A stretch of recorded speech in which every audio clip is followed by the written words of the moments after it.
नमस्कार दोस्तों, पहलगाम हमले के बाद में अब भारत पूरी तरीके से तैयार है पाकिस्तान को करारा जवाब देने के लिए, और इसके लिए भारतीय नौसेना, भारतीय वायुसेना पूरी तैयार है। हाल ही में उन्होंने प्रधानमंत्री नरेंद्र मोदी के ऑफिस में जाके उनको ब्रीफिंग दी है, उनसे मीटिंग करी है। हर जगह चीज़ छप रही है। चाइना का भी रोल कहीं ना कहीं विनम्र साथ में आ रहा है और बताया जा रहा है कि चाइना भी इसके अंदर इन्वॉल्व हो सकता है। अब उन्होंने कई बार ऐसे बैठे बैठे बातचीत करते हुए कई बार ऐसे तर्क लगाए थे और बातें लगाई थी और समझ में आया था कि टर्की इन्वॉल्व हो सकता है, चाइना इन्वॉल्व हो सकता है। लेकिन अब ऐसी रिपोर्ट्स खासकर सामने आ रही हैं, ऐसे सबूत खासकर मिल रहे हैं जिसके अंदर दिखाई दे रहा है कि चाइना तो इसके अंदर इन्वॉल्व है ही है।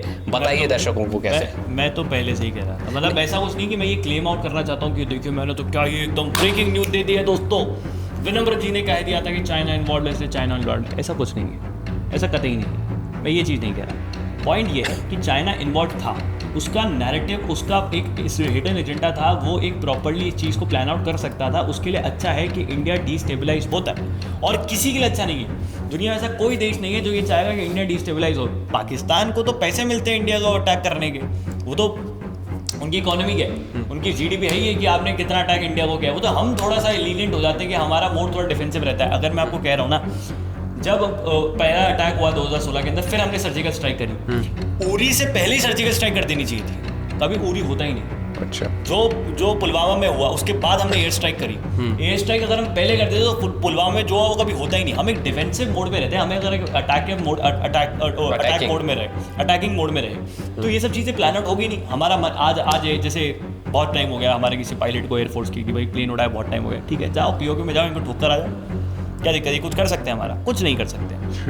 तो ये एक बेसिक पॉइंट है। अगर हम चाइना वाले एंगल की बात करते हैं तो इंडियन डिफेंस फोर्सेस को जो है वहाँ पर जो सर्च आउट ऑपरेशन चला रही है, उनको वहाँ पर जो है कुछ सैटेलाइट फोन्स मिले हैं हवाई कंपनी का, जो चाइना की एक कंपनी है, और वो जो सैटेलाइट फ़ोन है वो पाकिस्तानी इस्तेमाल कर रहे थे, वो आतंकवादी, इस्लामिक आतंकवादी इस्तेमाल कर रहे थे, जिन्होंने पहलगाम के टेरर अटैक को अंजाम दिया है।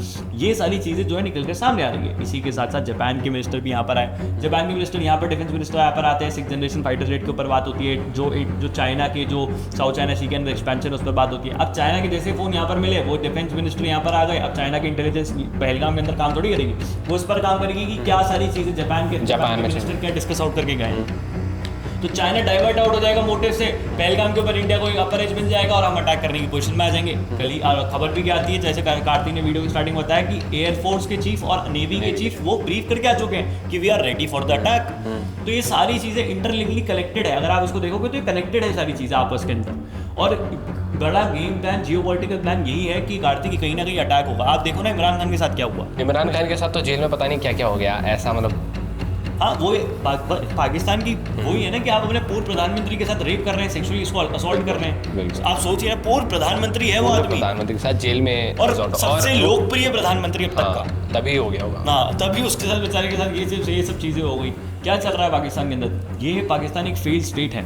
एक अपर एज हमें यहाँ पर भी मिल गया कि जो पाकिस्तानी रेंजर हमने यहाँ पर पकड़ लिया उसको, तो जो हमारे बीएसएफ के जवान वहाँ पर क्रॉस करके चले गए थे, हम अब एक्सचेंज करने के उस पर आ जाएंगे, टर्म्स है वो एक्सचेंज हो जाएंगे। तो भाई वो बीएसएफ जवान की वो बीवी है, वो भी प्रेगनेंट थी, वो भी बहुत परेशान थी। लेकिन इस बीच अगर कोई अनऑफिशियल वर्क सबसे ज़्यादा दिखाया है तो वो पाकिस्तान आर्मी ने दिखाया है। पाकिस्तान आर्मी ने, जैसे अक्सर ऐसा होता है कि बीएसएफ का आदमी या फॉर एग्जाम्पल बीएसएफ के जो सोल्जर है वो उस तरफ चला जाता है, पाकिस्तान रेंजर के इस तरफ आ जाता है, फिर एक कॉल किया जाता है, उसके बाद एक मीटिंग होती है और फिर दोनों को एक्सचेंज कर लिया जाता है। फिर बीएसएफ वाले को पाकिस्तान रेंजर्स छोड़ देते हैं और पाकिस्तान रेंजर्स वाले को बीएसएफ वाले छोड़ देते हैं। अक्सर ऐसा हो जाता है, बॉर्डर क्रॉसिंग के दौरान उधर हो जाता है क्योंकि पेट्रोल करते रहते हैं। लेकिन इस बार क्या हुआ, इस बार क्योंकि वॉर जैसी इंडल्जमेंट जैसी सिचुएशन थी तो इस बार इतनी जल्दी चीज़ें हो नहीं पाई। लेकिन पाकिस्तान आर्मी ने कितनी ही अनप्रोफेशनल चीज़ दिखाई, जैसे कि है ना कोई अफ्रीका या फिर कोई दूर किसी कोई नए वाले गुंडे करते हैं ना, किडनैप करके बीएसएफ के जवान की फोटो खींच के वायरल कर रहे हैं, तो फोटो खींच के ट्विटर पे डाल रहे हैं, यूट्यूब पे हर जगह डाल रहे हैं। झापड़ बढ़नी चाहिए पाकिस्तानी आर्मी किस प्रकार से ट्विटर को इस्तेमाल कर रही है, जबकि ट्विटर बैन है, एक्स बैन है आपके देश के अंदर। बिल्कुल, आप कैसे इसको इस्तेमाल कर रहे हो?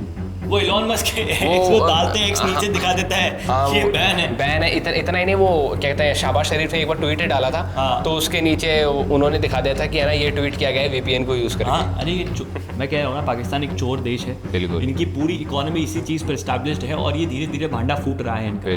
मेजर पॉइंट यही है कि अटैक होगा, जल्द होगा, हम भी इस इंतजार में कि अटैक जल्द से जल्द हो और इस चीज़ को प्लान आउट करके सरकार इसको इम्प्लीमेंट करे, क्योंकि हम बहुत ज़्यादा रुक चुके हैं। हम बहुत ज़्यादा आप देखोगे तो जितने भी एक्सपोर्ट इंपोर्ट होते थे, जितने भी मेल्स जाते थे, वो सब कुछ ब्लॉक कर दिए गए हैं। शिप ब्लॉक कर दिए, पोर्ट पर आना, सब कुछ ब्लॉक कर दिया। डिप्लोमेटिक चैनल से पाकिस्तान को सारे। कंप्लीट ब्लॉकेज कर दिया गया है। पानी वानी वैसे बंद कर दिया है। IMF के पास इंडिया जा चुका है कि भाई आप इनके जो लोन आप सैंक्शन, IMF लोन सैंक्शन करता है ना, अब आप लोन सैंक्शन कीजिए। FATF की ग्रे लिस्ट के अंदर वापस से बात चल रही है, वर्ल्ड बैंक के अंदर इनको डालने की बात चल रही है, एशियन डेवलपमेंट बैंक के अंदर इनकी बातचीत चल रही है। और अभी ऐसे हो रहा है जैसे पाकिस्तान हर जगह जा रहा है और कह रहा है कि हम पे हमला होगा, हम पे हमला होगा, हम पे हमला होगा, हम तैयारी कर रहे हैं। बॉर्डर पे आर्टिलरीज लगा दी जो चाइना से भीख में मिली थी, सब कुछ लगा दिया, सब कुछ, लेकिन इंडिया कर नहीं रहा है।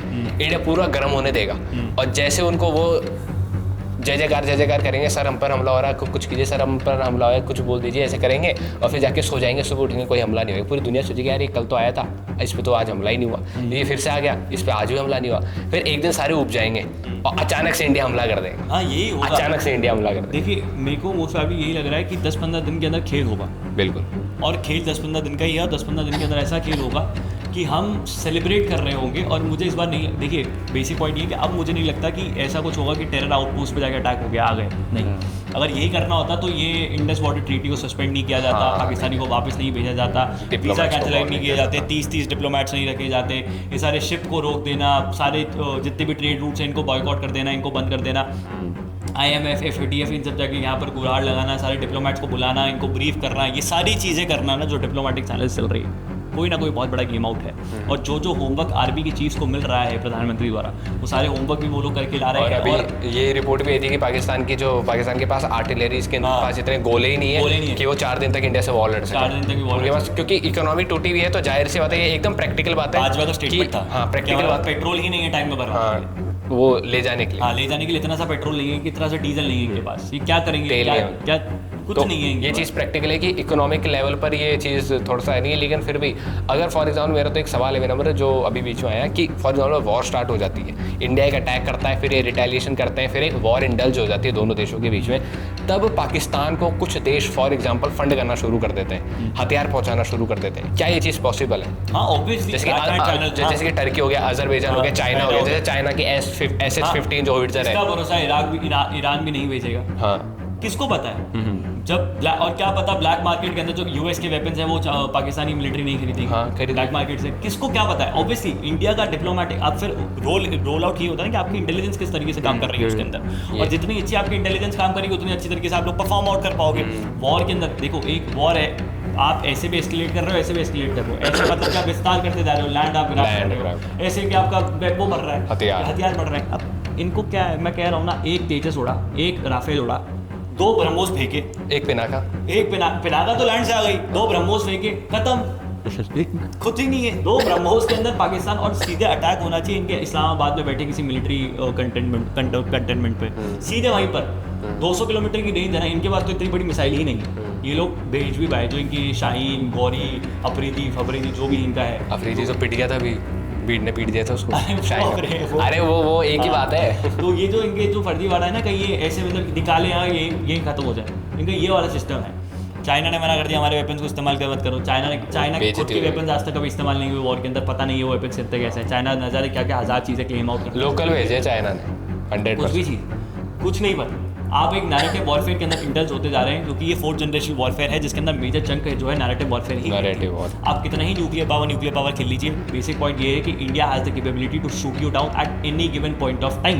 इंडियन मिलिट्री की जो कैपेबिलिटी है, जो सोच है, जो जज्बा है, वो दुनिया की किसी मिलिट्री से मैच आउट नहीं करता है। आप वेपन्स के मामले में दुनिया की कोई मिलिट्री हमसे अच्छी हो सकती है, लेकिन जज्बे के मामले में हम बहुत अच्छे हैं। जो चाइना को वहाँ पे पता चल गया था, जो डोकलाम के अंदर वो हुआ था, और 65 के अंदर तो लाहौर तक घुस गए थे, 3 चार्ट रेजिमेंट लाहौर तक घुस गई थी, पीछे से दिल्ली से कॉल आया था कि कहाँ गए, वापस आ जाओ, तब जाके वापस आया था, वरना वो लाहौर से वो पूरा अफगानिस्तान तक चीर देते, फिर वो 2 पार्टों में 3 पार्ट में बढ़ जाता बिना मतलब। बेसिक पॉइंट ये है कि आप किस पॉइंट ऑफ टाइम पर आप क्या सोच रहे हो, आप सोच के बैठे। भारत की आर्मी बहुत ज़्यादा रेडी है, आक्रोश हम सब के अंदर भरा हुआ है, और हम इसी इंतजार के अंदर है कि हम भी एक दिन वीडियो बनाएं और खुशियों के साथ, तालियों के साथ बजाते रहें कि भाई अब पाकिस्तान में अटैक हो चुका है, मिठाइयाँ बांटे, सब कुछ करें। बिल्कुल, ये सारी चीज़ें हैं। बाकी आप लोगों की क्या राय है नीचे कमेंट बॉक्स में लिख के बताइएगा। इस वीडियो को शेयर करें, ज़्यादा लोगों तक पहुँचे। जय हिंद, जय भारत, भारत माता की जय, भारत बचाएं।